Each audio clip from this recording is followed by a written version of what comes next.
할렐루야. 자, 오늘 말씀은 하나님의 사랑을 받은 성도라는 제목으로 말씀을 전하겠습니다.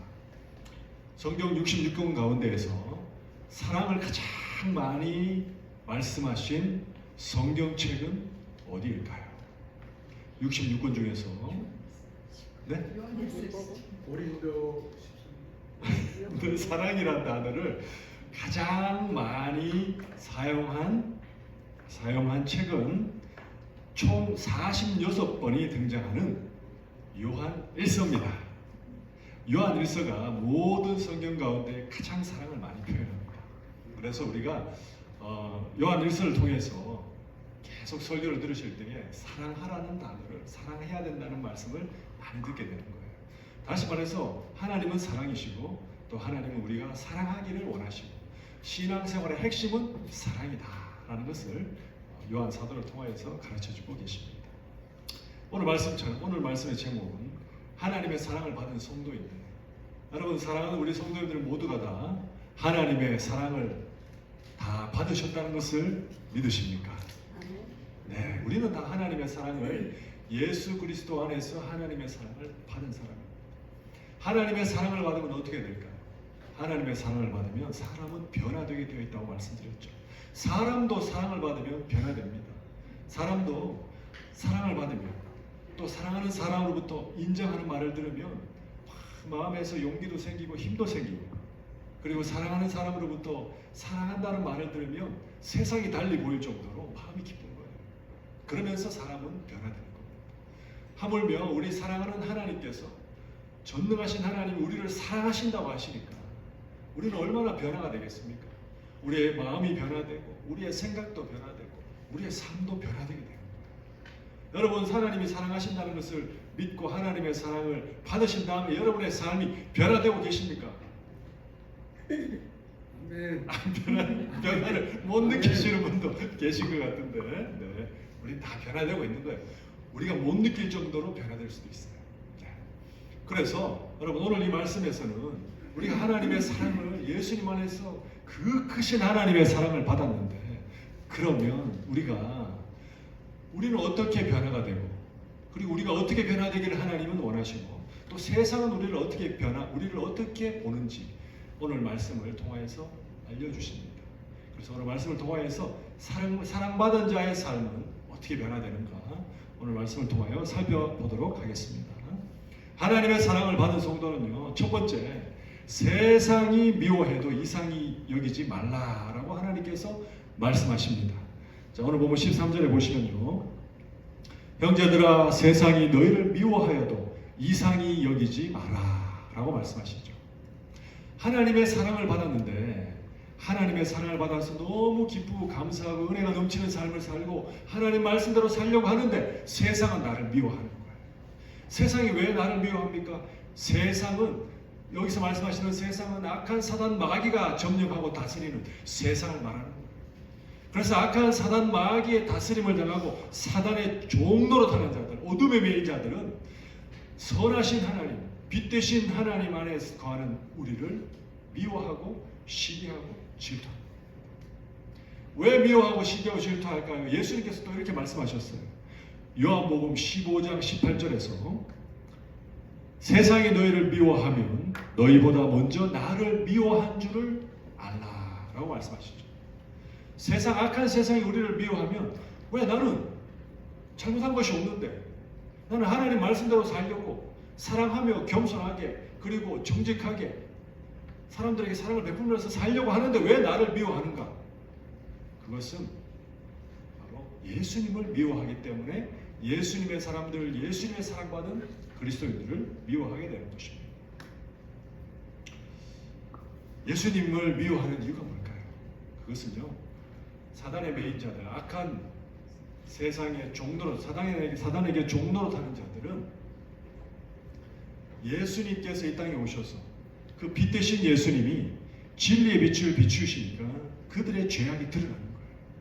그들의 죄악과 그들의 악함이 드러나니까 수치스럽고 부끄럽고 하니까 그들이 분노하며 수치를 드러낸 예수님을 미워하는, 그리고 예수님을 사랑하고 예수님을 전하는 그리스도인들, 참 하나님의 사람들, 그들을 미워하는 것입니다.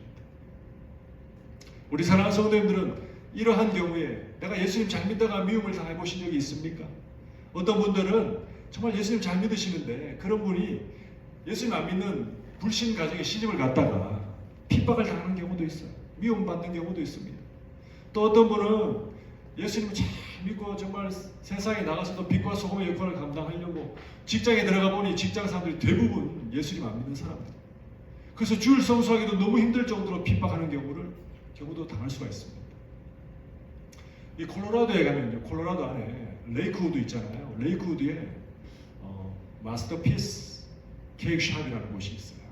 그 케이크를 만들어서 파는 샵인데 거기에 사장님 이름이 잭 필립스입니다. 잭 필립스 사장님이 어느 날 이제 두 사람이 와서 자기들 결혼할 거니까 결혼 축하 케이크를 만들어 달라고 한 거예요. 근데 이 사람들이 누구냐면 남자 둘이 온 거예요. 그래서 두 사람이 동성 연애를 하고 동성 결혼을 하니까 자기들 결혼식에서 쓸 축하용 케이크를 만들어 달라고 하니까 이 잭 필립스 사장님이 자신의 신앙을 이유로 내 신앙상 못 만들어 드린다고 했던 거예요. 신앙의 이유로 거절을 했더니 이 두 사람이 나가서 이 사장님을 핍박하기 시작합니다. 그래서 그들이 온 인터넷에다가 올리고 결국에는 주정부에다가 소송을 제기해서 콜로라도 주정부가 이 잭 필립스 사장님한테 고소하고 소송을 거는 이런 일까지 벌어졌던 겁니다. 그리고 이제 이 사장님의 가게에 이제 불만 전화가 폭주하고 살해 협박까지 하고, 그리고 어떤 자들은 가게를 부시고 들어와서 물건을 약탈해가는 이런 어려운 일들을 많이 당하게 된 겁니다. 왜 그렇습니까? 이 사람들이 자기들이 그 잘못을 드러냈다고 생각하니까 이 잭 필립스 사장을 미워하는 거예요. 그래서 이 사장님이 9년 동안 이 소송에 시달렸습니다. 얼마나 힘들겠습니까? 여러분은 이런 일을 감당하실 수 있겠습니까? 누가 와서 해달라 그러면 직원들 시켜가지고 하나 해줘라, 이렇게 할 수 있잖아요, 그죠? 그렇게 할 수도 있잖아요. 그런데 자기 신앙상 이유로 다 거절해요. 여러분, 이렇게 할 수 있었던 이유는 뭡니까? 이 사장님이 하나님의 사랑을 받은 사람이에요. 하나님의 사랑이, 예수 그리스도 안에서 주신 하나님의 사랑이 얼마나 크신지를 알기 때문에 하나님 말씀대로 살고 하나님을 기쁘시게 해드리는 삶을 살고 싶었던 거예요. 그래서 거절하게 된 겁니다. 결국에는 하나님 은혜로 대법원에서 승소했습니다. 그래서 다 이기게 되었어요. 여러분, 그렇습니다. 우리 하나님은요, 하나님의 사랑받은 사람들이 하나님의 뜻대로 살기를 하나님 기뻐하십니다.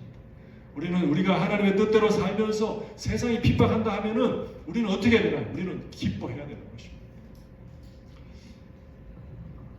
인도의 선교사님 한 분이, 존슨이라는 선교사님 한 분이 성경을 연구하다가 문득 어떤 궁금증이 들었냐면, 초대교회 성도님들은 엄청난 황제로부터의 로마 제국으로부터의 핍박을 받았잖아요. 그래서 많은 사람들이 원형 경기장에서 사자의 밥이 되기도 하고 얼마나 많은 사람들이 순교했습니까? 그래서 그게 너무너무 궁금했던 거예요. 어떻게 이분들은 이런 순교를 감당할 수 있었을까? 한두 명도 아니고 그 수많은 사람들이. 그래서 교회의 역사, 교회사를 연구하다 보니까 이런 글을 발견하게 된 거예요. 뭐냐면 이제 죽음의 순간, 핍박의 순간이 다가온 것을 느꼈을 때 그들은요, 서로 모여서 이렇게 얘기했답니다. 자, 은혜의 시간이 돌아왔습니다. 이제 곧 순교의 현장으로 나가고 사자의 밤이 되는데 그들은 모여서 순교하는데 은혜의 시간이 돌아왔다라고 하면서 서로 하나님께 감사의 기도를 올려드리는 거예요. 하나님께 감사하고 기뻐했다는 겁니다. 어떻게 그럴 수 있었을까요?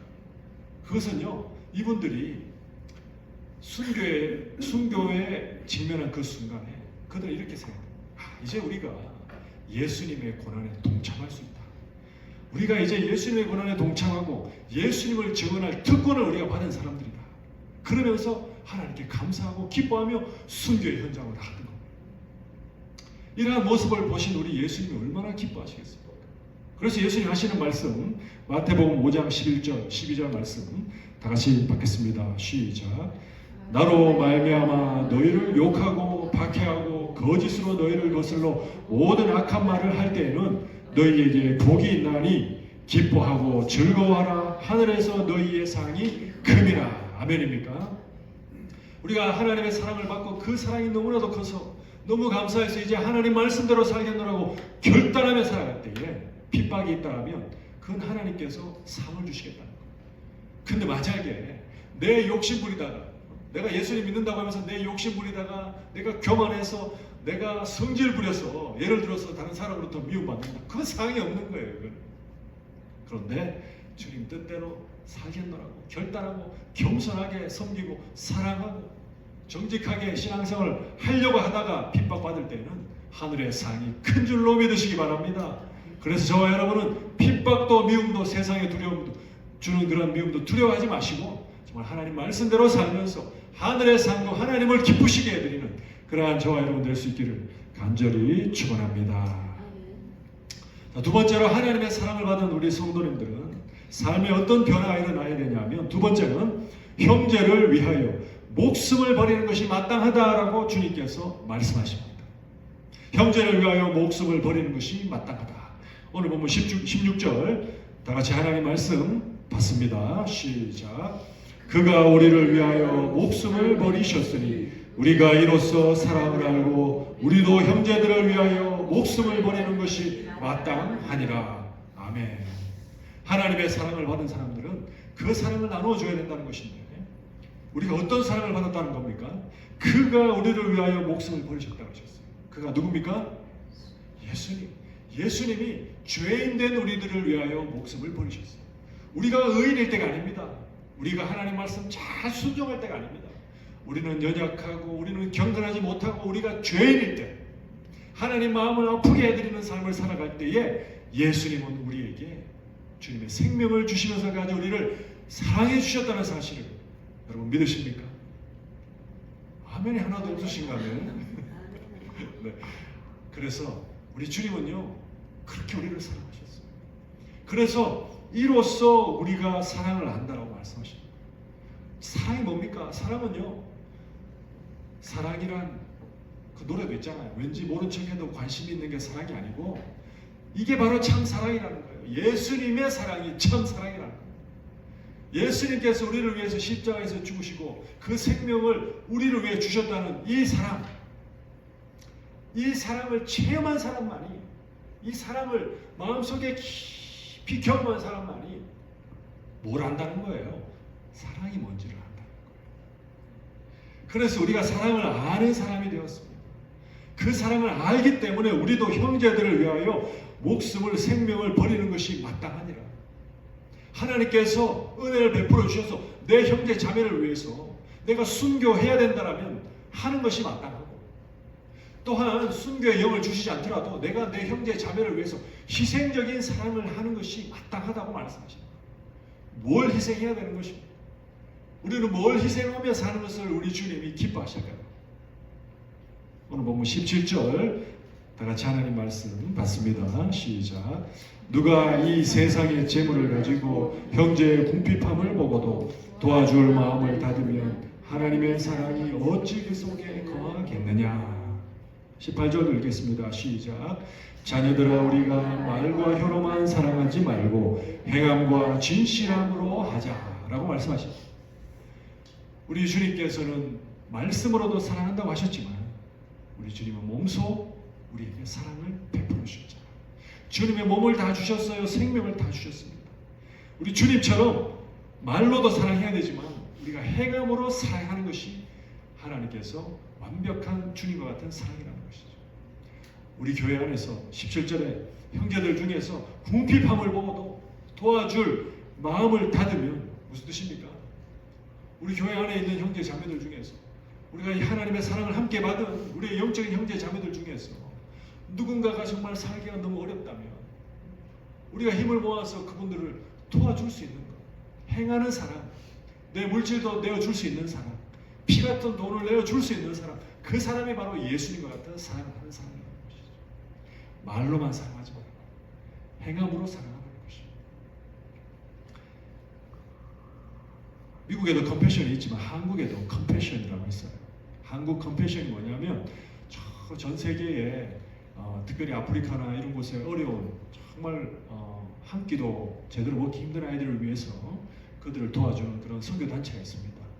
가난한 아이들 돕는 그런 선교 단체 한국 컴패션이 있는데 한국 컴패션에 서정인 목사님이라는 분이 대표로 계세요. 이 서정인 목사님이 어떤 분이셨냐면 이분의 간증을 들으니까 정말 훌륭하시더라고요. 이분이 뭐라고 말씀하시냐면 오래전에 이제 본인의 골수를 기증하겠노라고 서약을 하셨어요. 골수 이식을 이제 하시겠다고 필요하신 분에게. 근데 어느 날 이제 한 병원에서 전화가 온 거예요. 목사님, 어떤 어린 소녀가 어떤 어린 여자아이가 백혈병에 걸렸어요. 근데 보니까 목사님 골수하고 이 아이가 딱 맞다는 거예요. 100% 매칭이 된다는 거예요. 그래서 목사님 좀 골수를 기증해 주실 수 있습니까? 라고 물었더라고요. 그런데 이 골수를 기증하는 과정에서 어떤 일이 일어나냐면 일주일 동안 입원해요. 병원에. 일주일 동안 입원해서 그 다음에 그 주사를 맞으면서 이 골수가 골반까지 내려오도록 몸에 있는 골수들이 골반에 모이도록 주사를 맞는다. 그것도 이제 굉장히 고통스러운데 골수가 다 모이면 이제 그때 전신 마취를 하는 거예요. 전신 마취를 하고 골반에 이제 모여있는 골반 부분에 모여있는 그 골수를 빼기 위해서 골반뼈에 드릴로 구멍을 뚫어요. 구멍을 뚫고 거기다가 주사기를 꽂고 거기서 이제 골수를 채취합니다. 근데 골수를 채취했는데 만약에 부족하면 그 다음날 또 골수를 채취합니다. 근데 목사님이 그 아이를 사랑하는 마음으로 흔쾌히 응했던 거예요. 그래서 그 골수 이식 과정에서 이 아이는 살아났는데 이 목사님한테 의료 사고가 일어난 거예요. 그 뚫었던 그 골반에 뚫었던 그 구멍에서 피가 안 멈춰. 그래서 피를 너무 많이 흘려서 생명이 위태로울 정도까지 큰 정말 아픔을 당하셨던 거예요. 근데 결국 나중에 이제 하나님 은혜 나으셨게 줬죠. 그러고 나서 이제 1년 후에 다시 병원에서 전화가 왔어요. 다시 전화 와서 목사님 이 아이가 백혈병이 다시 재발했다는 거예요. 그래서 목사님 이 아이가 재발했기 때문에 이제 한 번 더 골수를 이식해서 치료하면 나을 수 있는 확률이 1%가 안 된다는 거예요. 재발했을 때는 100명 중에 1명도 채 안 낫는다는 거예요. 0.95% 나을 확률이. 그런데 목사님 한 번 더 골수 이식을 해 주시겠습니까? 근데 목사님 부담 갖지 마시라고 그러면서 전화했던 거예요. 근데 목사님이 이제 마음이 불편해서 여러분들에게 이제 물었던 거예요. 아내분들한테도 묻고 가족분들한테도 묻고 지인들한테도 묻고 심지어 아는 의사 선생님들한테까지 물었던 거예요. 제가 이 아이에게 골수를 기증해야 되겠습니까? 그랬더니 다들 1%도 안 되는 확률이기 때문에 기증하지 말라는 거예요. 해봐도 안 된다는 거예요. 목사님 몸만 축나고 목사님 잘못하면 죽을 수 있다. 그래가지고 목사님이 이제 마음을 그러면 내가 기증을 하지 말아야 되겠다라는 마음을 좀 먹고 있는데 어느 날 에콰도르로 선교 여행을 가게 됐어요. 에콰도르에 선교 여행을 갔다가 장로님 한 분을 만났는데 이 장로님이 소아과 의사였던 겁니다. 그래서 장로님한테 얘기를 하면 장로님이 목사님 그거 하지 마시라고 그렇게 말할 줄 알았어요. 그래서 장로님한테 얘기를 했더니 장로님이 하지 말라는 말 하지 않고 뭐라고 얘기했냐면 목사님 제 큰아들이 어릴 때 백혈병으로 죽었습니다. 그때 제 마음이 얼마나 고통스러웠는지 지금 그 아이의 아버지 어머니 그 부모님들도 지금 말할 수 없는 그런 고통과 아픔 속에 있을 것입니다. 그래서 목사님 이 아이가 목사님이 기증을 해서 이 아이가 살고 죽고가 문제가 아니라 이 가정에 하나님의 사랑을 전하시는 것이 어떻겠습니까? 라고 얘기했던 겁니다. 그래서 목사님이 갑자기 마음이 또 신나해진 거예요. 그래서 목사님이 호텔로 다시 돌아가셔가지고 무릎 꿇고 하나님 앞에 거기서 엄청 기도해요. 그랬더니 하나님께서 응답을 주시는데 어떻게 응답 주셨냐면 이 아이가 너의 친딸이라면 네가 포기하겠느냐. 1%도 안 되는 확률이 있지만 네 딸이라면 너 포기하겠느냐. 그러시면서 이 아이는 내 딸이다 라고 말씀하신 거예요. 그래서 목사님이 거기서 응답을 받고 골수를 기증하기로 하고 골수를 기증했던 겁니다. 1%안 되는 1%도 안 되는 그 확률로 골수를 기증했는데 1%도 안 되었지만 하나님께서 그 아이를 100%가 되게 하셨습니다. 그래서 그 아이는 완전히 낫게 되었어요. 그리고 그 아이는 커서 지금도 예수님을 잘 믿는 아이가 되었고 그 부모님들이 예수님의 은혜를 하나님의 은혜를 경험하고 그 부모님들도 예수님을 영접하고 지금 예수님 잘 믿는 가정이 되었답니다. 그리고 그 아버지도 다른 아이에게 골수를 기증했다고 합니다. 여러분 얼마나 참 따뜻한 간증입니까? 여러분 우리 예수님은요 합리적으로 사랑하는 것을 원하지 않았어요. 1%도 확률이 없기 때문에 주지 말라고 하시는 분이 예수님이 아니세요. 1%도 확률이 안 되지만 주라고 하시는 분이 우리 예수님이세요. 우리 예수님이 우리를 보셨을 때 어떠하셨을까요? 예수님의 생명을 받으면 우리가 금방 예수님처럼 닮는다라고 예수님이 그렇게 하셨겠습니까? 그렇잖아요. 예수님은 예수님의 그 귀한 생명을 우리에게 주셨지만 우리의 변화는 더디고 더딥니다. 때로는 넘어져서 하나님 마음, 예수님 마음을 아프게 하고 때로는 미워하고 때로는 영적으로 넘어져서 얼마나 주님의 마음을 괴롭게 하는 사람이 우리입니까? 그럼에도 주님은 아시고도 우리에게 사랑을 베풀어 주십니다. 무조건적인 사랑을 주셨어요. 그래서 우리 사랑하는 성도님들, 저와 여러분, 우리가 해야 되는 것은 무엇입니까? 우리 사랑하는 가족들에게 주님의 이러한 따뜻한 사랑, 무조건적인 사랑을 베푸시고 또 우리 사랑하는 성도님들 가운데에서도 서로 정말 아픔이 있다면 서로 아픔을 나누어 주시고 또 슬픔을 나누면 슬픔이 반으로 주고 또 기쁨을 나누면 기쁨이 배가 되듯이 우리가 함께 슬퍼하고 함께 기뻐하며 서로를 용서하고 용납하고 서로를 받아줄 수 있는 그러한 그리고 우리의 물질까지도 그들을 위해서 사랑할 수 있는 데 쓰는 우리 모두가 될 수 있기를 간절히 축원합니다. 아멘. 자, 마지막으로 세 번째입니다. 하나님의 사랑을 받은 성도는 세 번째 하나님 앞에서 담대함을 얻게 되는 것입니다. 자, 오늘 본문 21절 우리 다 같이 한번 하나님 말씀 받습니다. 시작. 사랑하는 자들아, 만일 우리 마음이 우리를 책망할 것이 없으면 하나님 앞에서 담대함을 얻고. 아멘. 우리가 하나님 앞에서 담대함을 얻는다는 것은 우리가 담대하게 이제 하나님 앞에 나아갈 수 있다는 거예요. 하나님이 어떤 분이세요? 삼위일체 하나님은 절대적으로 의로우신 하나님이시잖아요.